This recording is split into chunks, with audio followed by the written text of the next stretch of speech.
Чыгарманы Кыргыз Республикасынын эсептөө палатасынын төрагасы Марипов Улукбек Асамидинович Улантов окуйт.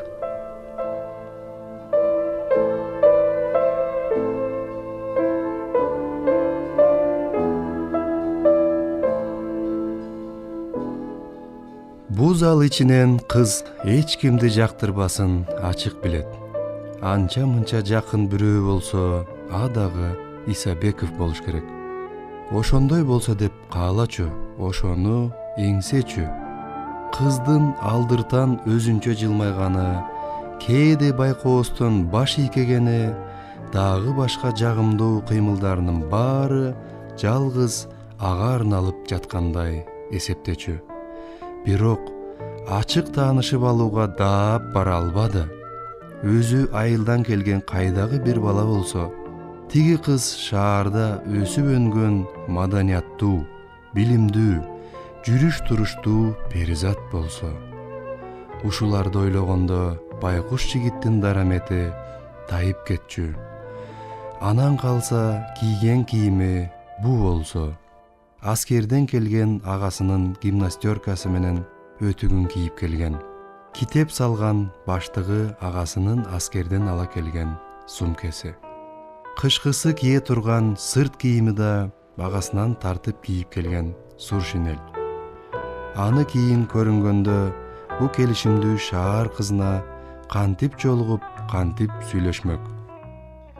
Кыз дайыма китепканага кечирээк келет да, эл аягы суюлуп, зал жабылар маалга чейин отура берет. Аны күтүп Исабеков да отурат. Кыз кайтууга камынып китептерин жыйнаштыра баштаган кезде, ал оозунуп жыйнап, оозунуп өткөрөт да, оозунуп сыртка чыгып, көчөнүн наркы бетиндеги караңгы тротуарга барып, кыздын чыгышын күтүп турат.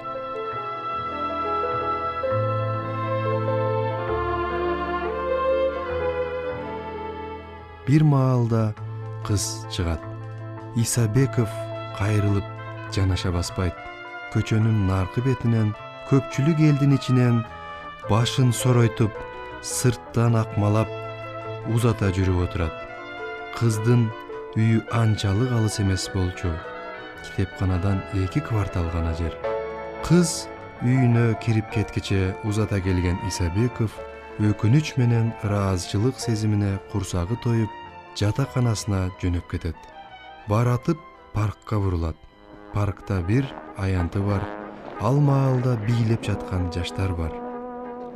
Ошондо бийлеп жаткан жигиттер кыздарынын белинен имере кучактап, вальстын ыргагына көпөлөктөй чарк имерилип жүргөнүн карап турган Исабековду эмне кылып турасың деген бирөө болсо, ай ким билет, ал муштумдан башка эмне деп жооп бере алмак. Бийлеген жигиттер бийлешкен кыздарына кысынбай этпей, бирдемелерди маңдай тигизе сүйлөшүп жүргөндөрүн, ал ан сайын кыздарды кылыктана күлгөндөрүн карап туруп байкуш жигит өрттөнүп кете жаздаар эле.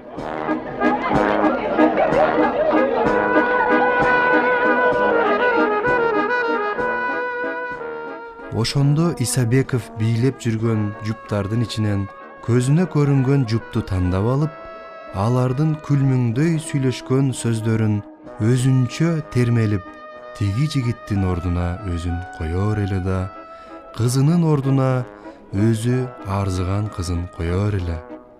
Анан кызынын белинен кыса кучактап, бийлеп жүрүп, оюнда сүйгөнү менен мынтип сүйлөшөр эле. Эгер билсеңиз, мен бу китепканага жалаң гана сиз деп келип жүрөм. Ооба, билем. Сиз дайыма мени күтүп отурганыңызды да билем, дейт кыз. Мен сизди лекцияда отурсам да, тамакка барганда да, жатаканада жүргөнүмдө да ойлой берем. Киного кирип отурсам деле эмне болуп жатканы көрүнбөйт да, сиз гана көз алдыма тура бересиз. Сизди ойлоп жүргөнүмдө жаным ушунчалык жыргап жүрөрүн билген болсоңуз. Кызык экен, мен дагы кээде сизди ойлой берчү болдум. Бирок эмне үчүн сиз эч качан жаныма жакын басып келбейсиз? мени менен сүйлөшпөйсүз? Мен ансыз да өзүмөн өзүм жыргай берем. Эгер сиз китепканада таң атканча отура берсеңиз, мен да отура бермекмин. Сизди көзүм таалыбай карай бермекмин. А эгер мени жигиттер коштоп басып, узатып калгыдай болсочу? Ага мен жол бербейм. Сиз да антпейсиз. Мен билем. Себеби сизди сүйгөн мен да. Мен башка жигит менен колтукташып баспасымды сиз кайдан билесиз? Сиз антчу жан эмессиз. Сиз мени билбейсиз да. Кайдан билесиз? Мен сизге аябай ишенем. Сиздин ким экениңизди билем. Сиздин чачыңыздын аңкыган жытын алыстан сезип турам. Кантип күлөрүңүздү билем. Бирок мага арналган үнүңүздү уга элекмин. Сиздин балбылдаган көзүңүзгө ишенем. Сиз сулуулардын сулуусу, кыздардын эстүүсү деп жүрөм.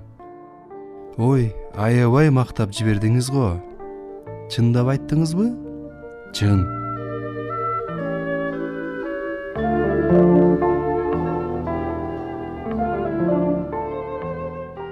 Талаадан кайткан күнү кечинде Исабеков алманы тумбочкага салды да, шашып-ушуп бети колун жуунду, өтүгүн тазалады, үстү башын тартипке келтирди.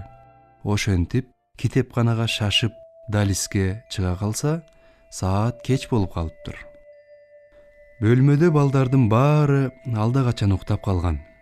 Исабеков эртең кызына кантип жолугаарын, кызыл алманы кантип берээрин ойлоп, уктай албай түйшөлүп көпкө жатты. Алманы бергенде кыздын таңыркай суктанаарын элестетип өпкөсү көбөт. Ушу маалда ушундай укмуш алманы кайдан тапмаксың? Ал болсо кызына таап келип берип турган чагы. Сүйгөнү алманы таңыркай карап, айландыра кармап турган арада ал кантип тапканын, алиги жаш алма бакты, сары жалбырактарды батып бараткан күндүн кызылы менен алманын кызылы ошо маалда жуурулушуп турганын узун сабак сөз кылып айтып бермек. Анан дагы кантип күн сайын аны үйүнө чейин узатып барып жүргөнүн, бий жайына барганда ал экөө кучакташып кантип бийлешээрин, экөө кантип сырдашып сүйлөшөрүн, анын баарын кызы билбесин. Кызы билген канча кыял тилеги бар экенин айтып жүрөгүн ачмак. Ошентсе, балким кызы жинде экенсиз деп күлөр. Бирок ошентип айтаар сөзүн элестетип, кызынын сөз ыргагын, үн ыргагын кыялында келтирип, айткан сөзүнө кызы күлбөй эле назданып жатканын туя берет. Анан экөө балким киного барышаар, жанаша бирге отурушаар. Ошондо ал кино көрбөй эле кыздын тийишкен капталын сезип, ошого жыргап отурмак. Чынында ошо керек да. Кинонун ага кереги эмне?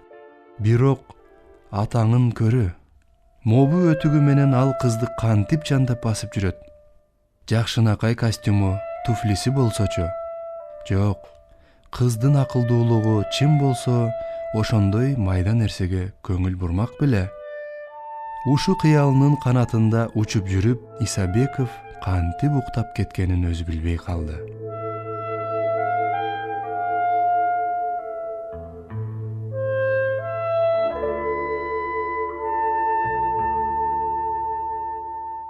Түн бир окумда капилет чочуп, керебетинен ыргып турду.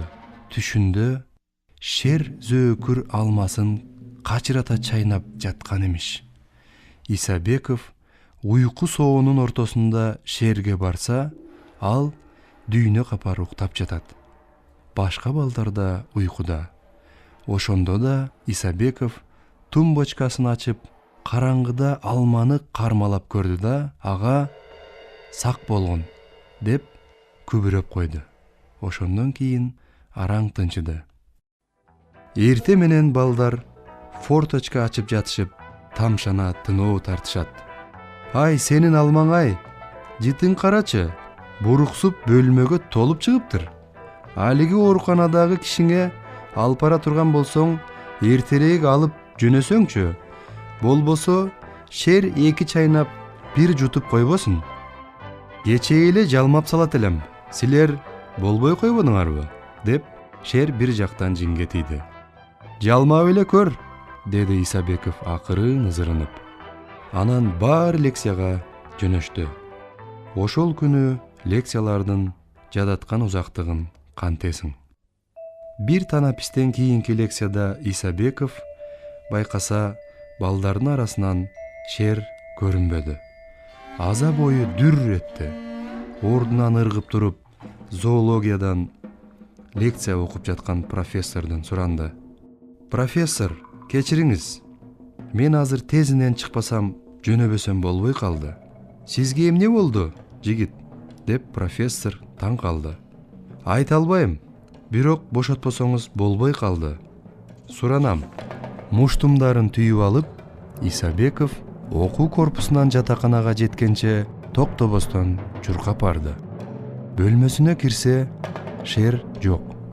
Тумбочкага жетип барса, алма ордунда эле жатат.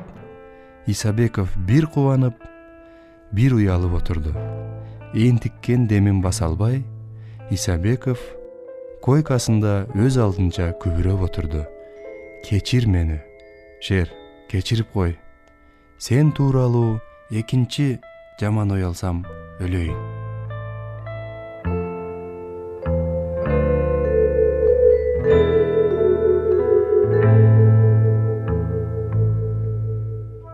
Сиздер Чыңгыз Айтматовдун Кызыл алма повестинен Кыргыз Республикасынын эсептөө палатасынын төрагасы Марипов Улукбек Асамидиновичтин көркөм окуусун уктуңуздар.